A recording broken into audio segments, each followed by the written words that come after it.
നല്ലൊരു ജീവിത പങ്കാളി, ഞങ്ങൾക്ക് അതിലേറെ സന്തോഷം. തന്റെ ജീവിത പങ്കാളിയെ അന്വേഷിച്ചുകൊണ്ട് ഇന്ന് നമ്മോടൊപ്പം എത്തിയിരിക്കുന്നത് മലപ്പുറം ജില്ലയിൽ നിന്നും ഒരു സഹോദരനാണ്. ആദ്യ വിവാഹം, വയസ്സ് 30. ഈ സഹോദരന്റെ ജീവിത പങ്കാളിയെ കുറിച്ചുള്ള കാഴ്ചപ്പാടും കൂടുതൽ വിവരങ്ങളും നോക്കിയാലോ. Let's go. നിങ്ങൾക്കായി ഉയരം 174 സെന്റിമീറ്റർ, വെയിറ്റ് വരുന്നത് 70, നിറം ഇരുനിറം, വിദ്യാഭ്യാസ യോഗ്യത +2, മതപഠനം 9ാം ക്ലാസ്, നിലവിൽ ജോലി ഡിജിറ്റൽ മാർക്കറ്റിംഗ് ഏജൻസി നടത്തുന്നു, സാമ്പത്തികം മിഡിൽ ക്ലാസ്. ശാരീരിക പ്രശ്നത്തിൽ പറഞ്ഞിരിക്കുകയാണ് ആങ്സൈറ്റി, ഡിപ്രഷൻ പ്രശ്നമുണ്ട്. നിലവിൽ മെഡിസിൻ ഒന്നും കഴിക്കേണ്ട സാഹചര്യമില്ല, മറ്റു പ്രശ്നങ്ങളൊന്നുമില്ല. അതോടൊപ്പം ഇതും കൂടി എടുത്തു പറയാൻ പറഞ്ഞിരിക്കുകയാണ് വിവാഹം വൈകാൻ കാരണം മുൻകാലത്തിൽ അനുഭവപ്പെട്ട ആങ്സൈറ്റി പ്രശ്നങ്ങളാണ്. അതിനായി കുറച്ചു കാലം മെഡിസിൻ കഴിക്കേണ്ടി വന്നിട്ടുണ്ട്. ഇപ്പോൾ മെഡിസിന്റെ ആവശ്യമില്ലാത്ത അവസ്ഥയിലേക്ക് മെച്ചപ്പെട്ടിട്ടുണ്ട്.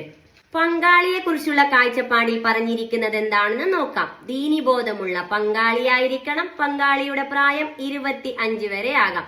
തന്റെ പ്രശ്നങ്ങളെ മനസ്സിലാക്കിക്കൊണ്ടുവരുന്ന ആലോചനകളാണ് പരിഗണിക്കുന്നത്. ബാധ്യതകളില്ലാത്ത പുനർവിവാഹം പരിഗണിക്കുന്നതാണ്. മറ്റു ഡിമാൻഡുകളൊന്നുമില്ല. അതോടൊപ്പം പറഞ്ഞിരിക്കുകയാണ് തന്റെ ഉമ്മയും ബാപ്പയും മരണപ്പെട്ടിരിക്കുകയാണ്.